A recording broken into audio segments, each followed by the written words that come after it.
모문용. 인조의 첫 번째 골칫거리였던 이괄. 우여곡절 끝에 이괄의 난을 무사히 진압했지만 인조에겐 또 다른 골칫거리가 하나 있었으니 바로 가도에 있는 모문용이란 자였는데요.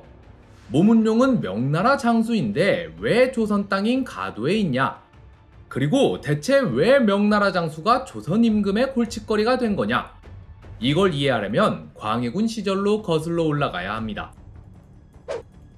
광해군 13년, 후금이 요동을 점령하자 요양성 장수였던 모문용은 조선으로 도망을 칩니다. 이때 의주 일대에는 도망 온 명나라 사람들이 꽤 많이 살았거든요. 그래서 모문용은 서력을 한답시고 이들을 규합해 진강 일대에 있는 후금군을 공격합니다. 이때 모문용은 적병 수십 명 정도를 죽인 작은 승리를 거뒀음에도 본국에다가는 마치 대승을 거둔 것처럼 과장해서 보고를 올렸어요.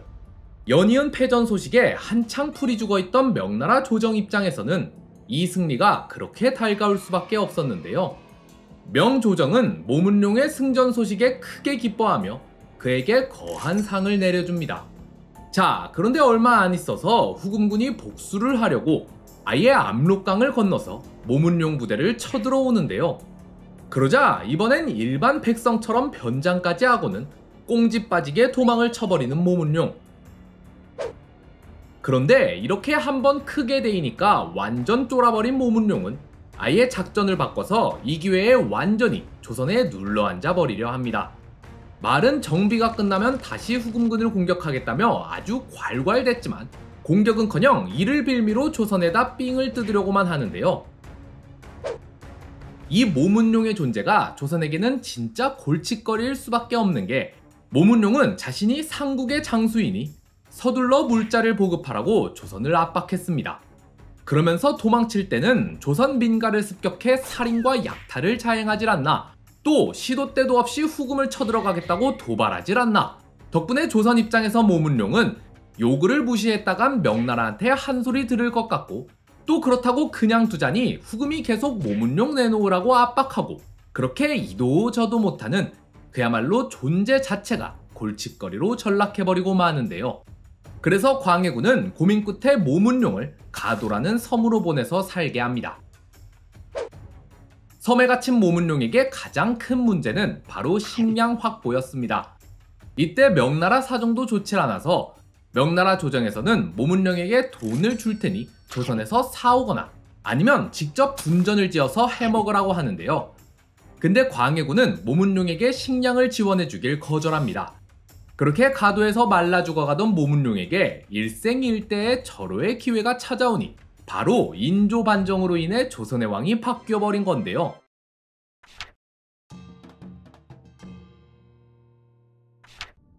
반정으로 왕위에 오른 인조에게 주어진 가장 중요한 일은 바로 명나라로부터 정식으로 책봉을 받는 것이었습니다.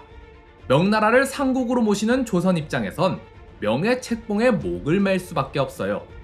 명예 책봉을 받아야만이 비로소 옳게 된 반정이었다는 인증을 받은 셈이기 때문인데요. 그래서 인조는 즉시 사신을 보내 자기는 광해군과 달리 친명 배급 노선을 확실히 할 것이며 이미 파병을 위해 군사까지 준비하고 있다면서 아주 열심히 꼬리를 흔들어대는데요. 그런데 원래 생각과 다르게 명나라의 반응이 시큰둥합니다. 인조한텐 관심도 없을 뿐만 아니라 오히려 광해군에게 무슨 죄가 있길래 반정을 일으켰냐며 진상조사를 해야겠다고 하질 않나 아예 대놓고 인조가 보낸 사신을 무시하는데요. 그렇게 명나라의 책봉을 받지 못해 안달나있던 인조에게 마치 하늘에서 보내준 것처럼 구원의 손길이 다가오니 바로 모문용이 인조를 도와주겠다고 나섭니다. 모문용은 명나라 조정 내 실세인 위충현에게 뇌물을 바치며 적극적으로 인조의 장점을 피력하는데요. 그렇게 마침내 인조는 왕위에 오른 지 무려 2년 만에 명나라로부터 책봉을 받게 됩니다. 자, 그런데 모문용한테 이렇게 큰 빚을 졌으니 이제 앞으론 열심히 갚아나가야겠죠. 모문용은 그 즉시 조선 조정에 광해군이 그토록 거절했던 식량 구매와 무역 허가를 요구합니다. 그렇게 본격적으로 장사에 나선 모문용은 명나라에다가는 가도에 군사기지를 만들었으니 자금을 지원해달라 해서 돈을 뜯고 그 돈으로 조선에서 물건을 사다가는 후금이나 일본 상인들한테 비싸게 팔아먹고 또 그렇게 번 돈으로 조정 실세인 위충현한테 온갖 뇌물을 갖다 바쳤습니다. 뇌물에 취한 위충현은 모문룡이 수작을 부리고 있다는 걸 알면서도 계속해서 그를 두둔해 주었는데요. 게다가 모문룡은 가도에 있는 수십만 명의 명나라 사람들을 먹여야 한다면서 조선에서 막대한 식량을 사가기 시작합니다. 그렇게 무려 한 해 조선 예산의 3분의 1에 해당하는 어마어마한 식량이 가도로 흘러들어가게 됐죠.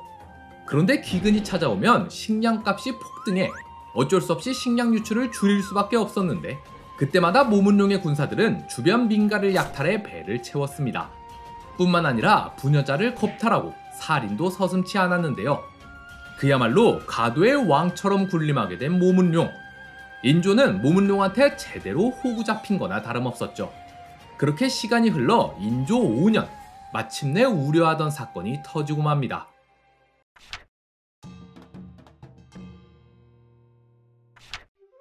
인조 4년 9월 후금의 칸 누르하치는 결국 명나라를 완전히 멸망시키지 못한 채로 눈을 감고 맙니다. 그리고 그의 8번째 아들인 홍타이지가 그를 이어 새 칸에 올랐는데요. 홍타이지는 명나라 공격을 멈추고 잠시 숨고르기를 하면서 고민합니다. 누르하치가 눈 감기 직전까지 명나라의 영원성이란 데를 공격했는데 결국 이 벽을 넘지 못하고 죽었단 말이에요. 따라서 지금 바로 다시 영원성을 쳐들어가기엔 무리가 있어요. 그래서 홍타이지는 일단 명나라랑 휴전을 합니다. 근데 그렇다고 해서 전쟁을 아예 안 하기엔 지금 시기가 즉위초라 후금 내부에서 권력 투쟁이 심했단 말이에요. 누르하치는 스스로 여진족을 통일하고 칸에 올랐기 때문에 권력이 막강했는데 홍타이지는 그렇지 않았어요. 그래서 자신의 권력을 곤고히 하려면 내부 결속을 위해 외부의 적을 만들긴 해야 했는데요.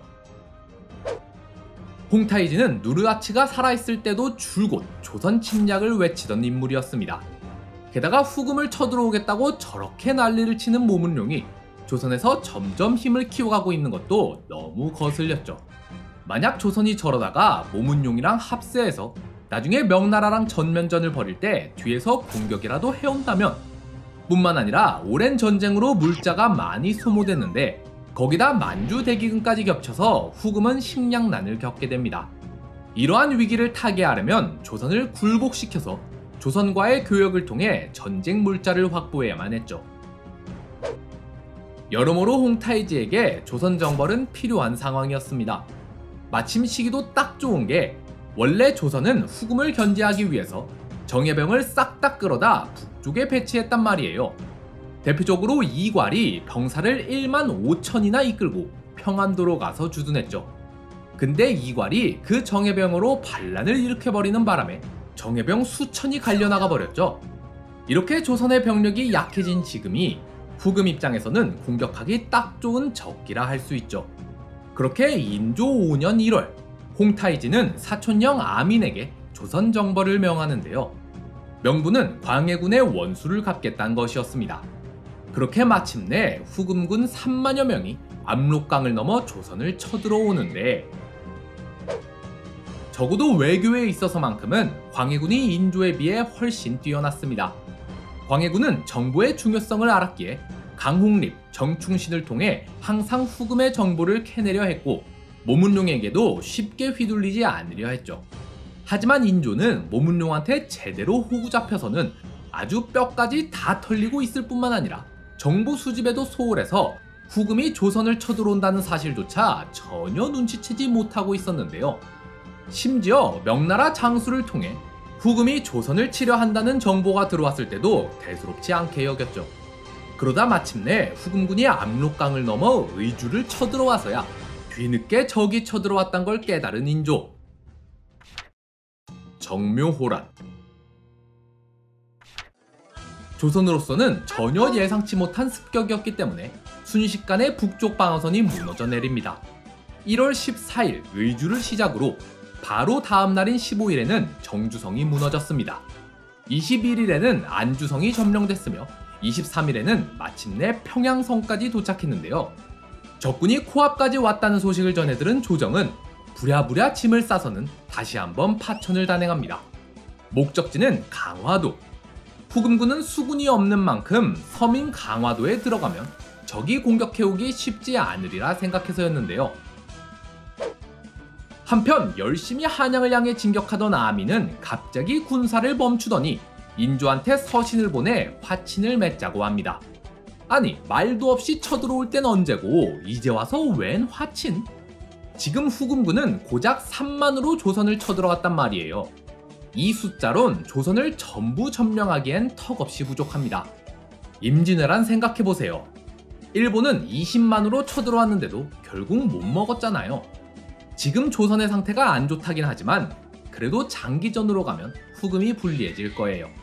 그래서 후금은 서둘러 강화를 맺고 조선으로부터 나중에 뒤통수 치지 않을 거란 보장 정도만 받으면 그 정도로 만족하고 철수하려 했던 건데요. 하지만 후금의 요구 조건에는 명나라와의 단교가 있었는데 조선은 그것만은 절대 할 수 없다며 버팁니다. 조선이 계속해서 후금의 화친 요구를 거절하자 이번엔 사신 유해와 함께 강홍립, 박난영을 조선 측으로 보낸 아민. 이때 강홍립은 영문도 모른 채 전쟁에 끌려와서는 조선에 들어가자 길을 알려주는 길잡이 역할을 부여받습니다. 그러다 이번엔 강화를 맺기 위한 사신으로 파견된 건데요. 이 때문에 훗날 조선에서는 이 정묘호란을 강노의 침입이라 불렀는데 여기서 강노는 강홍립을 말하는 거예요. 배신자 강홍립이 후금군의 앞잡이 노릇을 하며 조선을 쳐들어왔다고 생각한 거죠. 젊은 대간들은 강홍립을 보자마자 저자를 죽여야 된다며 길리길이 날뜁니다.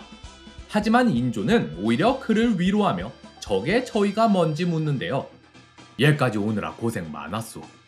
헌데 적의 저희가 대체 무엇이오? 조선을 완전히 점령하려는 것이오? 아니면 정말 화친을 맺으려 하는 것이오? 강홍립은 후금의 상황을 상세히 보고한 뒤 서둘러 강화를 맺을 것을 권유합니다. 신의 생각으론 서둘러 강화를 맺는 게 옳은 줄 아래옵니다. 이미 저들의 식량이 거의 떨어졌으니 서둘러 강화를 맺는다면 적이 깊숙이까지 들어오는 건 막을 수 있을 것이옵니다. 적이 원하는 게 점령이 아니라 강화라면 명과의 외교를 끊지 않더라도 철군을 유도할 수 있는 일. 그렇게 논의가 진전되자 후금은 명과의 교역을 단절하지 않아도 되니 대신 왕의 동생을 인질로 보낼 것을 요구합니다. 이에 인조는 신하 중 한 명을 아우로 삼고 후금 측에 인질로 보내는데요. 그러면서 예물과 국서도 실어 보내는데 앞불싸 국서를 읽은 아미는 크게 화를 냅니다.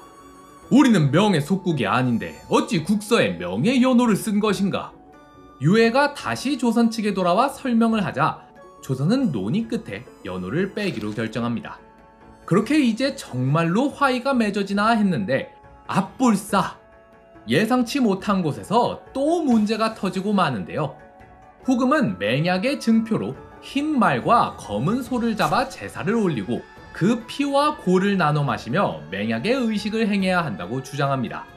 하지만 고결한 선비의 나라 조선에서 이런 야만적인 의식을 받아들일 리가 없죠. 신하들은 격렬히 반대했지만 의외로 인조는 담담히 받아들입니다. 그렇게 타협을 거쳐 인조는 제사 때 향을 피우는 것까지만 하고 재물을 잡고 마시는 의식은 신하가 대신 하기로 하는데요. 그렇게 맹약의 의식이 거해지고 마침내 조선은 후금과 화친을 맺게 됩니다. 그러나 아직 전쟁이 완전히 끝난 건 아니었습니다. 후금은 철수하면서도 약탈과 강간, 살인을 일삼았고 이로 인해 황해도 일대가 텅텅 빌 지경에 이르렀는데요. 신하들은 인조에게 적극 대응할 것을 요청하면서도 후금 측에 사신을 보내 조용히 철병해달라 요구했는데도 후금 측은 오히려 조선에서 의병들이 반격해오는 걸 핑계 삼으며 오히려 조선 측에 공격을 멈출 것을 요구해옵니다.